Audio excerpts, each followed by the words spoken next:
আসসালামু আলাইকুম। এটিএন বাংলা সংবাদে সবাইকে স্বাগত জানাচ্ছি নাবিলা রহমান। শুরুতেই বিআরবি কেবলস সংবাদ শিরোনাম।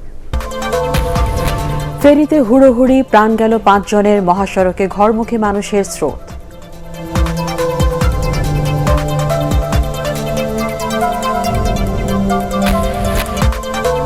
স্ত্রী হত্যার দায়ে ৫ দিনের রিমান্ডে সাবেক এসপি বাবুল আক্তার।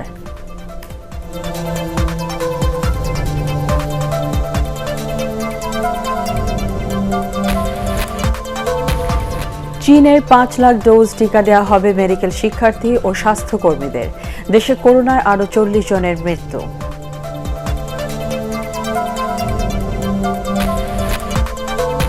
এবং বায়োডাটা ছাড়া শুধু মুখ দেখে রাজশাহী বিশ্ববিদ্যালয় ১৩৮ জনকে নিয়োগ দেন বিদায়ী ভিসি সোবহান।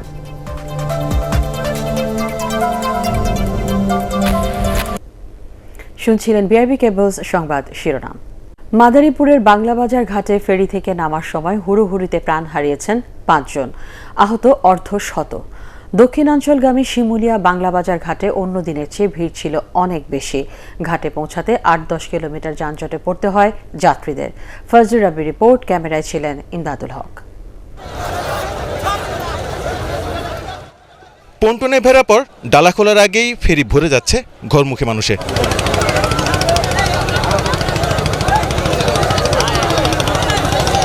সকাল থেকে অপেক্ষায় থাকা লাশবাহী অ্যাম্বুলেন্স ফেরিতে উঠতে পারছে না মানুষের চাপে।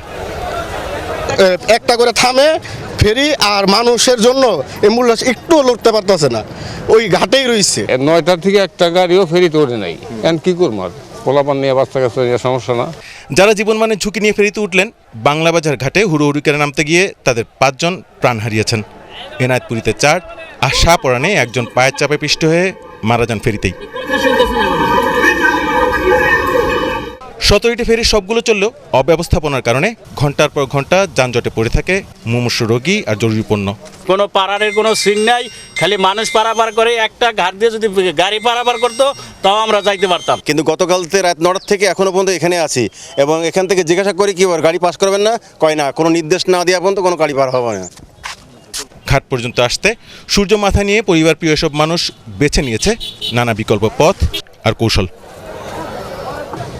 জেলার ভেতরে স্বাস্থ্যবিধি মেনে বাস চললে, আন্তঃজেলা বাসগুলো চললে কি ক্ষতি হতো? কিংবা ফেরিতে যদি গাদাগাদি করেই যাত্রী পরিবহন করা হবে, তাহলে লঞ্চগুলোকে কেন অলস বসিয়ে রাখা হয়েছে? এমন অসংখ্য প্রশ্ন মাথায় নিয়ে করোনা ঝুঁকি উপেক্ষা করেই বাড়ি পথে ছুটছে মানুষ। কাল চাঁদ দেখা গেলে পরশু ঈদ। ফজলুর রাব্বি, এটিএন বাংলা, মাও ফেরিঘাট, মুন্সিগঞ্জ। প্রিয়জনের সাথে ঈদ করতে সরকারি বিধিনিষেধ উপেক্ষা করে রাজধানী ছাড়ছে হাজারো মানুষ। দূরপাল্লার বাস না থাকায় পায়ে হেঁটে এবং বাড়তি ভাড়া দিয়ে বিভিন্ন বাহনে গন্তব্যে যাচ্ছেন ঘরমুখ মানুষ। তবে রাজধানীর প্রবেশপথগুলোতে দেখা যায়নি আইনশৃঙ্খলা বাহিনীর কোনো তৎপরতা। আরও জানাচ্ছেন শফিকুল ইসলাম শামীম। ঈদের আগে শেষ কর্মদিবসে রাজধানীর প্রবেশদ্বারগুলোতে ছিল ঘরমুখ মানুষের ঢল। লকডাউনের মধ্যে ঈদ যাত্রায় নানা বাধা থাকলেও দল বেঁধে পায়ে হেঁটে বিভিন্ন বাহন পরিবর্তন করে গ্রামের উদ্দেশ্যে ঢাকা ছাড়ছে মানুষ। রিকশা, অটোরিকশা, মাইক্রোবাস, আন্তঃজেলা বাস সার্ভিসে যে যেভাবে পারছেন ছুটে চলছেন নিজ নিজ গন্তব্যে। এর ফলে চরমভাবে বিঘ্নিত হচ্ছে স্বাস্থ্যবিধি। করোনা সংক্রমণ বেড়ে যাওয়ার ঝুঁকি থাকলেও নেই আইনশৃঙ্খলা বাহিনীর কোনো তৎপরতা। আমার সন্তান আছে, আমার ওয়াইফ আছে, আমার বাবা মা আছে, তাদের সাথে আনন্দটা শেয়ার করার জন্য যাচ্ছি। গাড়ি না ছাড়ার অ্যাকচুয়ালি আমি কোনো রিজন দেখতেছি না। সবাই যাচ্ছে, আসতেছে, গাড়ি ঘোড়া সব চলতেছে। বাস ছাড়লে তো সবার উপকার হইতো। অধিকাংশ মানুষ জেনে বুঝে ভোগান্তির কথা মাথায় রেখে ঈদ করতে বাড়ির উদ্দেশ্যে রওনা হয়েছেন। কষ্ট ঝুঁকি মাথায় নিয়ে প্রিয়জনদের সাথে ঈদ করতে বাড়ি যেতেই হবে, এমনটি জানালেন ঘরমুখ এসব মানুষ। বাড়ি যাওয়ার পেছনে তাদের যুক্তিরও কোনো শেষ নেই। লকডাউন আমার কোনো মাথায় নেই, আমার আম্মার জন্য আমি যেতেছি, ঠিক আছে? কারণ আমার আম্মা হলো অসুস্থ। এখন এক জেলা পার আরেক জেলায় গাড়ি, এইটা এক জেলা মানে পার হলাম, আরেকটা জেলা যাবো, আরেকটা গাড়ি ধরবো। ব্যাগ টেক না নিয়ে যাচ্ছি, আমাদের কাটা কাটা গাড়িতে যেতে হবে, তো এই জন্য কিছুই নেইনি, শুধু পরনের পোশাক পরেই যাচ্ছি। সড়ক, মহাসড়ক কিংবা রাজধানীর বিভিন্ন পয়েন্টে ঘরমুখ মানুষের ভিড় থাকলেও প্রশাসনের পক্ষ থেকে ছিল না কোনো ধরনের তৎপরতা। যদিও সরকারের পক্ষ থেকে বলা হয়েছিল ঈদের ছুটিতে সবাইকে থাকতে হবে কর্মস্থলে। পায়ে হেঁটে রাজধানীর বিভিন্ন প্রবেশ মুখ থেকে বের হচ্ছেন অসংখ্য ঘরমুখো মানুষ। তবে পরবর্তীতে তারা গাড়ি পাবেন কিনা সেটা নিয়ে রয়েছে যেমন অনিশ্চয়তা, তেমনি লকডাউনে রয়েছে নানা প্রতিবন্ধকতা। তবুও তারা নারীর টানে ছুটছেন বাড়ির পথে। শফিকুল ইসলাম শামীম, এটিএন বাংলা, ঢাকা। বিধি নিষেধ না মেনে ঈদে ঘরমুখো মানুষের ঢলে মহাসড়কগুলো পরিণত হয়েছে জনসমুদ্রে। গণপরিবহন বন্ধ হওয়ায় গত কয়েকদিনের মতো বিকল্প যানবাহনে ঢাকা ছাড়ছেন অসংখ্য মানুষ। ক্রমাগত যানবাহনের চাপ বাড়তে থাকায় মহাসড়কগুলোতে সৃষ্টি হয় তীব্র যানজটের। প্রতিনিধিদের তথ্যচিত্রের ভিত্তিতে রিপোর্ট করছেন জাহিদুল আলম। টাঙ্গাইলের করটিয়া থেকে বঙ্গবন্ধু সেতুর পূর্ব গোল চত্বর পর্যন্ত প্রায় ৩০ কিলোমিটার দীর্ঘ গাড়ির সারি। সরকার লকডাউন ঘোষণা করার পরেও তা না মেনেই বাড়ি ফিরছেন মানুষ। লকডাউনে আন্তজেলা পরিবহন বন্ধ থাকায় বিকল্প যান হিসেবে motorcycle, pickup, microbus, private car, battery চালিত বিভিন্ন বাহনে করেই গন্তব্যের পথে এসব মানুষ। বঙ্গবন্ধু সেতুর পশ্চিম সংযোগ মহাসড়কেও একই চিত্র। কামারখন্দ সার্কেলের সিনিয়র সহকারী পুলিশ সুপার শাহিনুর কবির জানান, মঙ্গলবার রাত থেকে সেতুর এ অংশে যানবাহনের চাপ বেড়েছে। ঢাকা টাঙ্গাইল ও ঢাকা ময়মনসিংহ সড়কে ছিল গাজীপুরের বিভিন্ন এলাকা থেকে আসা ঘরমুখী মানুষের জনস্রোত। দূরপাল্লার বাস বন্ধ থাকায় কখনো হেঁটে আবার কখনো ভেঙে ভেঙে বিভিন্ন বাহনে চেপে ঈদযাত্রা করছেন তারা। যানবাহনগুলো এ সুযোগে ২-৩ গুণ ভাড়া বেশি আদায় করছে। ঢাকা চট্টগ্রাম মহাসড়কেও দূরপাল্লার যাত্রীবাহী বাস ছাড়া সব ধরনের যানবাহন চলাচল করতে দেখা গেছে। ঈদ উপলক্ষে স্বাস্থ্যবিধি ও সামাজিক দূরত্ব না মেনে এভাবে বাড়ি ফেরায় দেশে করোনা সংক্রমণ আরও বাড়তে পারে বলে আশঙ্কা করছেন স্বাস্থ্য সংশ্লিষ্টরা। Bureau report, ATN Bangla. চট্টগ্রামের চাঞ্চল্যকর মাহমুদা খানম মৃত্যু হত্যা মামলায় তার স্বামী সাবেক পুলিশ সুপার বাবুল আক্তারকে 5 দিনের রিমান্ডে নিয়েছে পুলিশ। এর আগে বাবুল আক্তারকে প্রধান আসামি করে 8 জনের বিরুদ্ধে 5 লাইশ থানায় মামলা করেন নিহত মৃত্যুর বাবা মোশাররফ হোসেন। স্ত্রী হত্যার অভিযোগে বাবুল আক্তারের দায়ের করা মামলাটি চূড়ান্ত প্রতিবেদন আদালতে দাখিল করেছে মামলার তদন্তকারী কর্মকর্তা। চট্টগ্রাম প্রতিনিধি আবুল হাসনাতকে সাথে নিয়ে রিপোর্ট করছেন মাহমুদুর রহমান। অবশেষে স্ত্রী মাহমুদা খানম মৃত্যু হত্যার দায়ে গ্রেপ্তার হলেন সাবেক পুলিশ সুপার বাবুল আক্তার। অথচ স্ত্রী হত্যার অভিযোগে ঘটনার পর বিচার চেয়ে তিনি থানায় মামলা করেছিলেন। বুধবার চট্টগ্রামের 5 লাইশ থানায় বাবুল আক্তারকে প্রধান আসামি করে 8 জনের বিরুদ্ধে মামলা করেন নিহত মৃত্যুর বাবা মোশাররফ হোসেন। তিনি সাংবাদিকদের জানান, তার মেয়ের হত্যার সাথে বাবুল আক্তার জড়িত। বাবুল আক্তারের পরকীয়া প্রেমের বলির শিকার তার মেয়ে। বাবুল আক্তার কক্সবাজার থাকা অবস্থায় 2013 সাল থেকে পরকীয়া প্রেমের সাথে জড়াই যায়। তাই নিয়ে পারিবারিক কলহ হয়। এই কলহের কারণে সে পরিকল্পিতভাবে এই সব আসামিদের নিয়ে সে স্ত্রীকে খুন করছে। মামলা দায়েরের পর প্রধান আসামি বাবুল আক্তারকে আদালতে হাজির করে পুলিশ। তদন্তকারী কর্মকর্তা 7 দিনের রিমান্ড চাইলে আদালত 5 দিনের পুলিশ রিমান্ড মঞ্জুর করেন। আমরা বাবুল আক্তারকে অ্যারেস্ট করেছি এবং আজকে তাকে বিজ্ঞ আদালতে সুপর্দ করার পর আমাদের একটা রিমান্ড প্রেয়ার ছিল 7 দিনের। বিজ্ঞ আদালত 5 দিনের রিমান্ড মঞ্জুর করেছেন। আইউকে 10 দিনের মধ্যে রিমান্ড প্রতিবেদনটা আদালতে দাখিল করার নির্দেশ দিয়েছেন এবং আমার জামিন আবেদনটুকু নামঞ্জুর করেছেন। এর আগে ঢাকায় এক সংবাদ ব্রিফিংয়ে পিআইবি প্রধান বনজ কুমার মজুমদার জানান, মৃত্যু হত্যা মামলায় বাবুল আক্তারের সম্পৃক্ততা পাওয়া গেছে। আমরা এই জিনিসটাই প্রমাণ করার সুযোগ খুঁজছিলাম যে আসলে বাবুল আক্তার সোর্সকে চিনেন কিনা। আমাদের কাছে স্পষ্ট হয়েছে যে বাবুল আক্তার ইচ্ছাকৃতভাবে তার সোর্স চিনেন না। 5 বছর আগে চট্টগ্রামে ছেলেকে স্কুলে দিতে গিয়ে দিনে দুপুরে সন্ত্রাসীদের গুলি ও ধারালো অস্ত্রের আঘাতে খুন হন মাহমুদা খানম মৃত্যু। আলোচিত হত্যায় তার স্বামী তৎকালীন পুলিশ সুপার বাবুল আক্তার বাদী হয়ে মামলা করেন। দীর্ঘদিনের মামলাটি তদন্ত করে কোনো কুলকিনারা করতে পারেনি গোয়েন্দা পুলিশ ডিবি। পরবর্তীতে আদালতের নির্দেশে মামলাটি তদন্তের দায়িত্ব দেওয়া হয় পুলিশ ব্যুরো অফ ইনভেস্টিগেশন পিবিআইকে। এরই মধ্যে তদন্তে নাটকীয় মোড় নেয়। মৃত্যু হত্যার বাদী তার স্বামী সাবেক পুলিশ সুপার বাবুল আক্তারকে কয়েক দফা জিজ্ঞাসাবাদ করে পিবিআই। জিজ্ঞাসাবাদে বেরিয়ে আসে চাঞ্চল্যকর তথ্য। মাহমুদুর রহমান, এটিএন বাংলা, ঢাকা। উপহার হিসেবে চীনের দেয়া 5 লাখ ডোজ করোনা টিকা পেয়েছে বাংলাদেশ।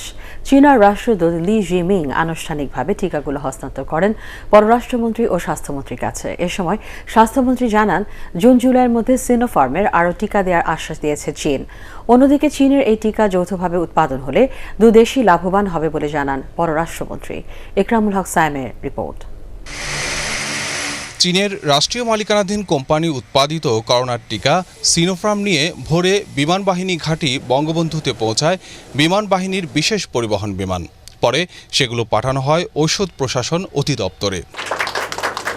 রাষ্ট্রীয় অতিথি ভবন পদ্মায় আয়োজন করা হয় হস্তান্তর অনুষ্ঠানে বাংলাদেশে নিযুক্ত চীনা রাষ্ট্রদূত লি জিমিং বলেন, নিজ দেশের চাহিদা থাকার পরও বিপদে বন্ধু দেশের পাশে দাঁড়িয়ে দায়িত্বশীলতার পরিচয় দিয়েছে চীন। We are witnessing another milestone of our anti-pandemic cooperation. পররাষ্ট্রমন্ত্রী একে আব্দুল মোমেন বলেন, এর আগে বিশ্ব স্বাস্থ্য সংস্থার অনুমোদন পাওয়া ভ্যাকসিন সংগ্রহে সরকারের সিদ্ধান্ত থাকায় এতদিন চীনের টিকা নেওয়ার চেষ্টা করেনি সরকার। এ নিয়ে দোষারোপের কিছু নেই বলেও মন্তব্য করেন মন্ত্রী। We can bring the raw materials and produce it in the vaccine format here.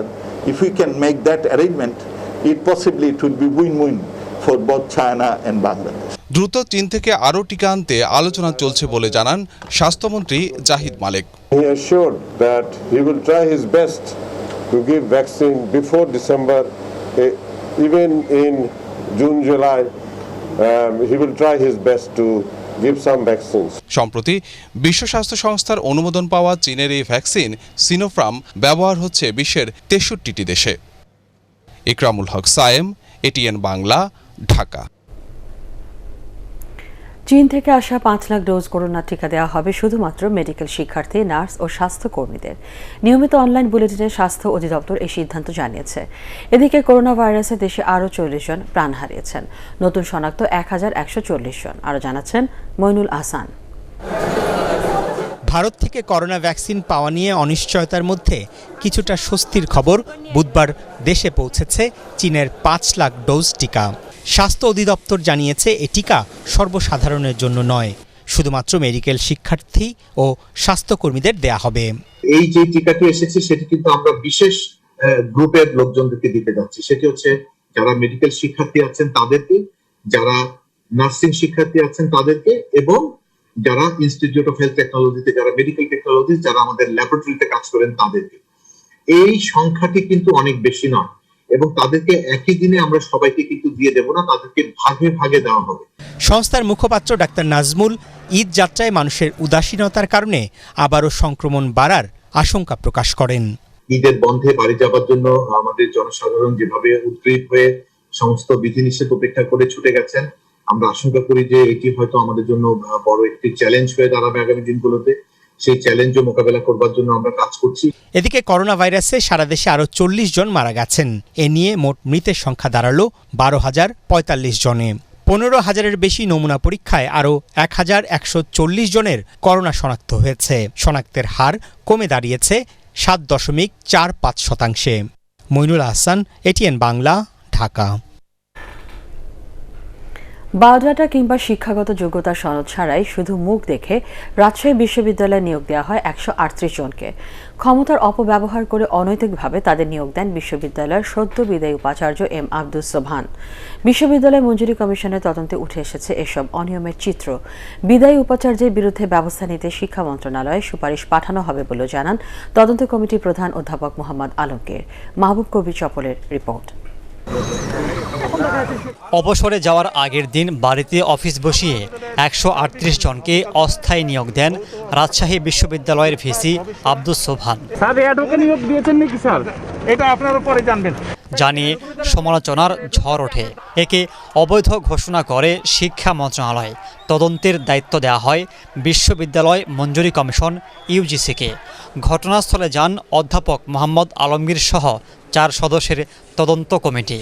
তদন্ত শেষে তিনি জানান, কাগজপত্র ছাড়া শুধু মুখ দেখে ওই নিয়োগ দেওয়া হয়। শিক্ষা মন্ত্রণালয় থেকে প্রশাসনিক কারণে সকল নিয়োগ কার্যক্রম বন্ধ করে দিয়েছে রাজশাহী বিশ্ববিদ্যালয়।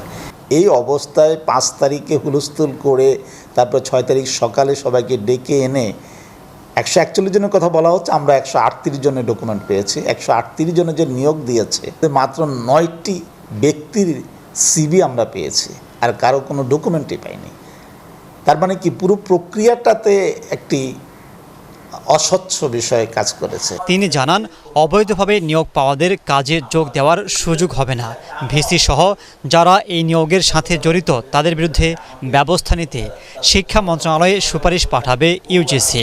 ওনার সাক্ষাৎকার নিচ্ছে, অনেক ব্যাপারে উনি উত্তর দিতে পারেন। অনিয়মের একটি সর্বোচ্চ পর্যায়ের একটি দৃষ্টান্ত স্থাপন করে গিয়েছেন।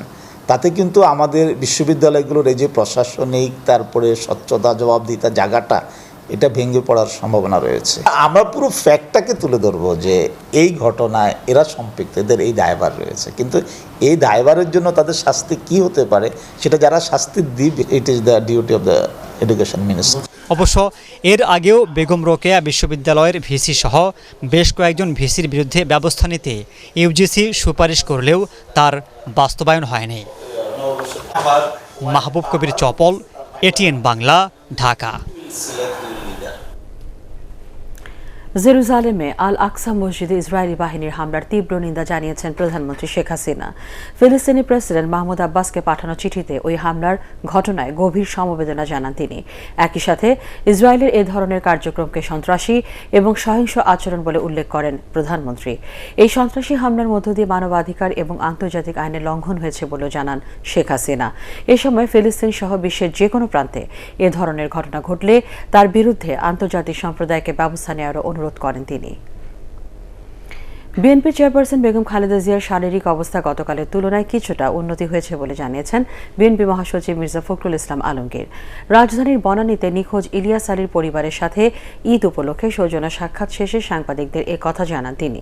এ সময় মির্জা ফখরুল অভিযোগ করেন, রাজনীতি থেকে দূরে সরিয়ে রাখতেই মিথ্যা মামলায় বেগম জিয়াকে সাজা দেওয়া হয়েছে। ম্যাডামের আপডেট তো একই রকম আছে, যে কালকে আমি যেটা বলেছি সেটাই আছে, বরঞ্চ একটু আপনার বোধহয় ইমপ্রুভ করেছে। এই নেত্রীর বিরুদ্ধে তারা এই সমস্ত মামলা দিয়ে তাকে রাজনীতি থেকে দূরে সরিয়ে দেওয়ার পরিকল্পনা করে তাকে আটক করে। উদ্দেশ্য কি?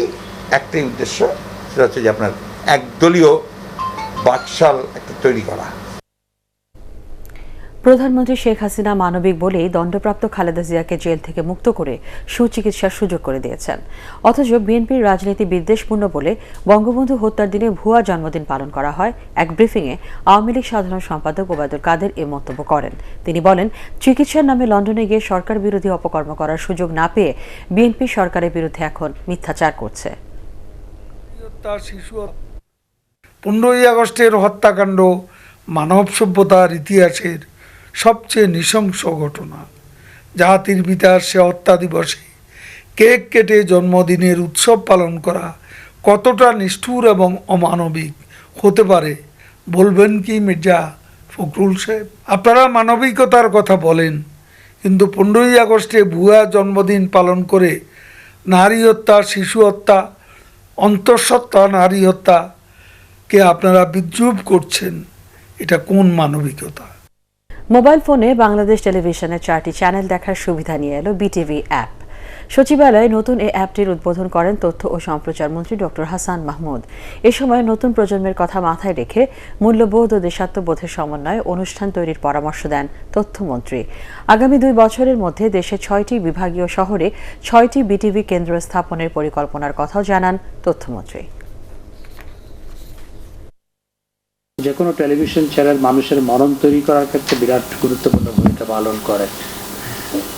সেজন্য আমি অনুরোধ জানাবো টেলিভিশন চ্যানেলগুলো যেন আমাদের নতুন প্রজন্মকে প্রত্যয়ী করার জন্য, নতুন প্রজন্ম যেন তাদের মেধা, মূল্যবোধ, দেশাত্মবোধের সমন্বয় ঘটে এবং সমন্বয় ঘটিয়ে একটি উন্নত নতুন প্রজন্ম আমরা তৈরি করতে পারি, সেই লক্ষ্য নিয়ে অনুষ্ঠানমালাগুলো যেন করা হয়।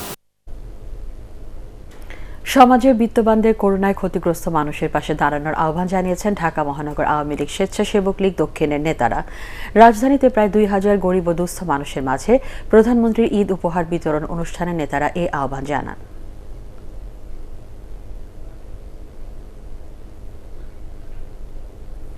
ই ভ্যালি ঈদ বাজার। ঈদের আগে সাজগোজে এখন দারুণ ব্যস্ততা বিউটি পার্লারে। করোনা পরিস্থিতির মধ্যে উৎসবের দিন নিজেকে আকর্ষণীয় করতে রাজধানীর বিভিন্ন পার্লারে ছুটছেন সৌন্দর্য পিয়াসীরা। আরও জানাচ্ছেন আনান তাসিন রি। ঈদ মানে উৎসব, আর উৎসব মানে বাড়তি আয়োজন। লকডাউনের মধ্যে এবারে ঈদে বাইরে যাওয়া মানা, তারপরও পার্লারে ভিড়। সীমিত পরিসরে হলেও ঈদ উৎসবে সাজ হবে না, তা কি হয়? স্বাস্থ্যবিধি মেনে বিউটিশিয়ানরাও সাজিয়েছেন তাদের নানা আয়োজন। মেকআপ আর্টিস্টদের হাতের ছোঁয়ায় সেখানে সকাল সন্ধ্যা এখন শুধুই ব্যস্ততা। কোভিডের জন্য অন্যান্য বারের তুলনায় ঈদে আমরা কাস্টমারের ভলিউমটা খুব একটা বেশি পাচ্ছি না। ঈদে মেহেদির সাজ বহু পুরনো, শেষ মুহূর্তে তাই মেহেদিতে হাত রাঙাতে ধুম পার্লারে। নারীদের পাশাপাশি পিছিয়ে নেই পুরুষেরাও। হাল ফ্যাশনে চুলের কাট, তাতে রং, এমনকি ফেসিয়ালে নিজেদের আকর্ষণীয় করে তুলতে মেন্স পার্লারগুলোতে ভিড় বেড়েছে। আমরা ইউজুয়ালি ক্লায়েন্ট কম নিচ্ছি। আমার সাথে হেয়ার কাট আর হেয়ার ট্রিটমেন্ট করতে এসেছি। তবে করোনা পরিস্থিতির কারণে এবার ঈদে গ্রাহক সমাগম তুলনামূলক কম বলে জানান পার্লার কর্মী ও মালিকেরা। 25 রোজা আগ পর্যন্ত খুব বেশি একটা ছিল না, 25 রোজার পর থেকে মোটামুটি আলহামদুলিল্লাহ কাস্টমার হচ্ছে। সৌন্দর্যের এমন আরাধনা ঈদের আনন্দকে বাড়িয়ে তুলল, এটাই সবার চাওয়া। আনান তাসিন রি, এটিএন বাংলা। আল আরাফা ইসলামী ব্যাংক অর্থ সংবাদ।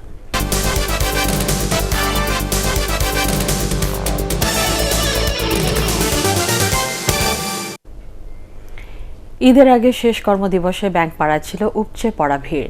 রেমিট্যান্স, পেনশন ও মুক্তিযোদ্ধা ভাতা সহ অন্যান্য লেনদেন সামলাতে বেগ পেতে হয় কাউন্টারে কর্মকর্তাদের। টানা 3 দিন বন্ধের কারণে টাকা উত্তোলনে ব্যস্ত ছিলেন গ্রাহকরা। ভিড়ের কারণে স্বাস্থ্যবিধি মানা নিয়েও সমস্যা হয়। শেরফুল আলমের রিপোর্ট। লেনদেনের জন্য কাউন্টারের সামনে অপেক্ষমান দীর্ঘ এই সারি ছিল প্রায় সব ব্যাংকেই। নতুন টাকা, পেনশন, মুক্তিযোদ্ধা ভাতা সহ অন্যান্য লেনদেনে ব্যস্ত সময় পার করেন গ্রাহক ও ব্যাংকাররা। কাউন্টারে অতিরিক্ত ভিড়ের কারণে হিমশিম খেতে হয় প্রতিটি শাখাকে। আবার যদি গভর্নমেন্ট কোনো কারণে লকডাউনে বাড়ায়, সেই কারণে আজকে আপাতত কিছু টাকা নিয়ে বাজার করে রাখতে। আমি আইছি মুক্তিযোদ্ধার ভাতার জন্য আইছি, আমাদের বোনাস দেবে। গ্রাহকের চাহিদা বিবেচনা করে নগদ টাকার সরবরাহ বাড়িয়ে দিয়েছি এবং কাউন্টার সংখ্যাও বাড়িয়ে দিয়েছি, যাতে মানুষ ঠিকমতো টাকা পায় এবং সার্ভিস পায়। 3 দিনের টানা ছুটির আগে প্রয়োজনীয় টাকা উত্তোলনে ব্যস্ত ছিলেন গ্রাহকরা। ব্যক্তিগত প্রয়োজন ছাড়াও বিভিন্ন প্রতিষ্ঠানের কর্মীদের বেতনের টাকা তোলার হিড়িকও ছিল চোখে পড়ার মতো। প্রবাসী কাউন্টারও ছিল বাড়তি চাপ। টাকা দিতে ভ্যারাইটিস কাজ আছে, জাকাত আছে, অন্যান্য আত্মীয়স্বজন আছে। শ্রমিক বেতন দেবো, এর জন্য টাকা তুলতেছি। স্টাফদের বেতন দিতে হবে, পারিবারিক খরচ আছে। রেমিটেন্সের জন্য আমরা একটা স্পেশাল একটা সিস্টেম করে আমরা খোলা রেখেছি। মধ্যবিত্ত শ্রেণীর তাদের তাই আবেগ বেশি থাকে এবং দেখা যাচ্ছে যে তাদের উইথড্রলটাই বেশি হচ্ছে। ব্যাংক পাড়ায় সকালের এই ভিড় দুপুরের পর থেকেই ফাঁকা হতে শুরু করে। ঈদের 3 দিনের ছুটি শুরু হলেও বৃহস্পতিবার শুধুমাত্র বৈদেশিক বিনিময় বা ব্যাংকগুলোর এডি শাখা খোলা থাকবে।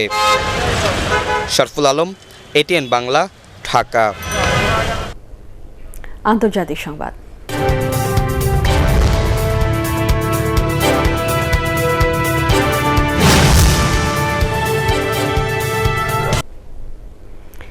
গাজায় ইসরায়েলি ফিলিস্তিনি সহিংসতার জের ধরে দুপক্ষের মধ্যে পুরোদমে যুদ্ধ শুরুর আশঙ্কা করছে জাতিসংঘ। ইসরায়েলি বিমান হামলায় এখনো পর্যন্ত সেখানে নিহত হয়েছে 48 জন, এর মধ্যে 13 জনই শিশু। আহত হয়েছে 300-এরও বেশি ফিলিস্তিনি। শনিবার পবিত্র আল আকসা মসজিদে ইসরায়েলি পুলিশের হামলা, নির্যাতন ও গ্রেফতারের মধ্য দিয়ে এই সহিংসতার সূত্রপাত। আরও জানাচ্ছেন বরকতুল্লাহ সুজন। ইসরায়েল ফিলিস্তিন যুদ্ধ সহিংসতা নতুন নয়, প্রতিবারই থাকে নতুন নতুন প্রেক্ষাপট, যার পুরোটাই রাজনৈতিক, আর থাকে বিশ্ব নেতাদের দায়সারা প্রতিক্রিয়া। ইসরায়েলের দাবি, ইহুদি বসতি লক্ষ্য করে প্রায় 1,500 রকেট নিক্ষেপ করে গাজা উপত্যকা নিয়ন্ত্রণকারী ফিলিস্তিনের অন্যতম রাজনৈতিক দল হামাস, যার অধিকাংশই আকাশে ধ্বংস করা গেছে।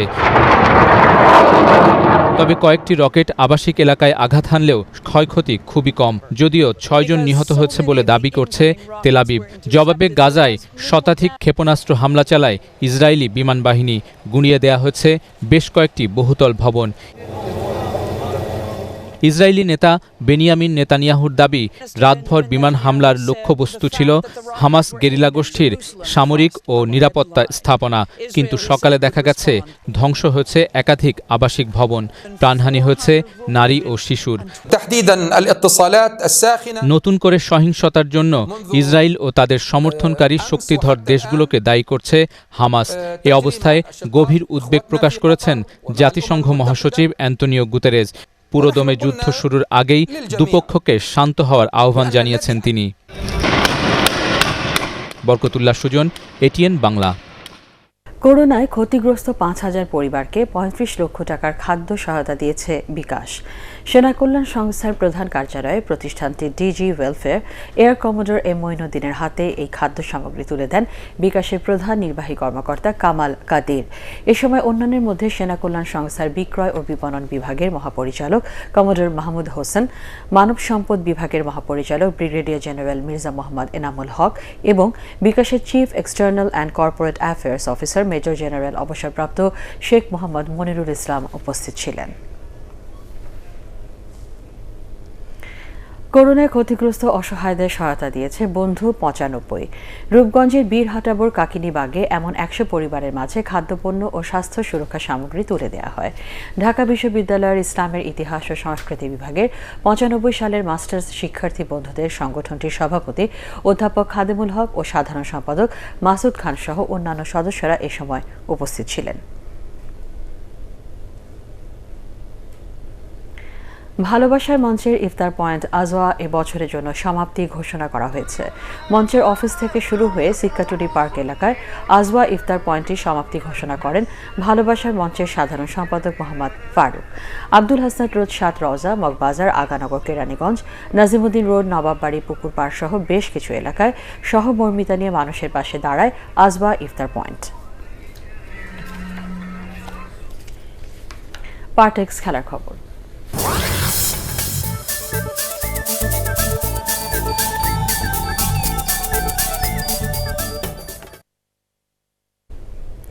বাংলাদেশের বিপক্ষে ওয়ানডে সিরিজের জন্য ১৮ সদস্যের দল ঘোষণা করেছে শ্রীলঙ্কা। সেই স্কোয়াড থেকে বাদ দেওয়া হয়েছে দিমুথ করুণারত্নে, অ্যাঞ্জেলো ম্যাথিউস এবং দীনেশ চান্দিমালের মতো সিনিয়র ক্রিকেটারদের। ২০২৩ সালের বিশ্বকাপকে সামনে রেখে দল সাজাতেই এই সিদ্ধান্ত নেওয়া হয়েছে। দলের অধিনায়ক ঘোষণা করা হয় কুশল পেরেরাকে। সহ অধিনায়ক হিসেবে থাকবেন কুশল মেন্ডেস। এখনও ওয়ানডে অভিষেক হয়নি এমন ৩ ক্রিকেটারকে রাখা হয়েছে এই দলে। আগামী ২৩ মে শেরেবাংলা জাতীয় স্টেডিয়ামে প্রথম ওয়ানডেতে বাংলাদেশের মুখোমুখি হবে শ্রীলঙ্কা। ঈদ উল ফিতর উপলক্ষে শর্ত সাপেক্ষে জাতীয় দলের ফুটবলারদের ছুটি দিয়েছে বাংলাদেশ ফুটবল ফেডারেশন। ২০২২ কাতার বিশ্বকাপ ও ২০২৩ এশিয়ান কাপের বাছাই উপলক্ষে গত মঙ্গলবার ক্যাম্পে যোগ দিয়েছিলেন জামাল রানারা, কিন্তু মাঠে অনুশীলন না থাকায় বাফুফের কাছে ছুটি চেয়েছিলেন ফুটবলাররা। করোনা ভাইরাসে প্রয়োজনীয় সব নির্দেশনা দিয়ে খেলোয়াড়দের ছুটি দেওয়া হয়েছে বলে জানান বাফুফের সাধারণ সম্পাদক আবু নাইম সোহাগ। ছুটি কাটিয়ে আগামী ১৬ মে টিম ম্যানেজার ইকবাল হোসেনের কাছে রিপোর্ট করতে হবে ফুটবলারদের। ইন্টারকন্টিনেন্টালে তারা পোস্ট করবে এবং তার পরবর্তীতে আমাদের যে সকলের সেই দিনই তাদের কোভিড টেস্ট করা এবং কোভিড টেস্টের রেজাল্টটি পাওয়ার সাথে সাথে পরবর্তী দিন থেকে আমাদের অনুশীলনে অন্যান্য কার্যক্রমগুলো সম্পাদন করা ১৭-১৮ তারিখ থেকে। মুশকিলটা বোঝানো হয়েছে বা ফেডারেশনকে বলা হয়েছে যে আসলে মানে সবাই ঈদটা করতে চায় এবং ঈদের পরে এসে সবাই এসে উইলিংলি ১৬ তারিখ দুপুরবেলা এসে জয়েন করবে। ইংলিশ প্রিমিয়ার লিগে ম্যানচেস্টার ইউনাইটেডকে ২-১ গোলে হারিয়েছে লেস্টার সিটি। এতে ৩ ম্যাচ বাকি থাকতেই শিরোপা নিশ্চিত হয়ে গেল ম্যানচেস্টার সিটির। ওল্ড ট্র্যাফোর্ডে ১০ মিনিটে লেস্টার সিটিকে লিড পাইয়ে দেন থমাস, যদিও ৫ মিনিটের মধ্যে সেই গোল শোধ করে রেড ডেভিলদের খেলায় ফেরান গ্রিনউড। ৫৩ বল দখলে রেখে ম্যানিউ গোল আদায় করতে পারেনি স্ট্রাইকারদের ব্যর্থতায়। উল্টো ৬৬ মিনিটে সুইনসু লেস্টার সিটির হয়ে ব্যবধান ২-১ করেন। এই গোল আর শোধ দিতে পারেনি ওলে গানার সোলশায়ারের দল। এতে শীর্ষ থাকা ম্যানচেস্টার সিটির চেয়ে ১০ পয়েন্টে পিছিয়ে পড়ে ম্যানচেস্টার ইউনাইটেড। একই সাথে গত ৪ মৌসুমে তৃতীয়বারের মতো লিগ শিরোপা নিশ্চিত হয় পেপ গার্দিওলার দলের।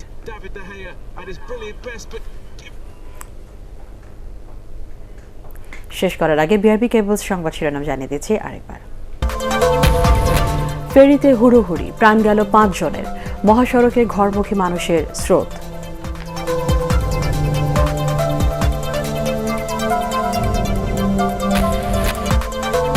স্ত্রী হত্যার দায়ে ৫ দিনের রিমান্ডে সাবেক এসপি বাবুল আক্তার।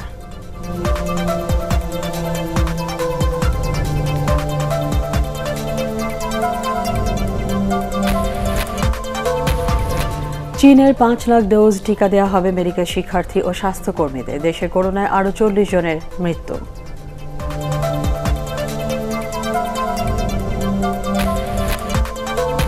এবং বায়োডাটা ছাড়া শুধু মুখ দেখে রাজশাহী বিশ্ববিদ্যালয়ে 138 জনকে নিয়োগ দেন বিদায়ী ভিসি সোবহান।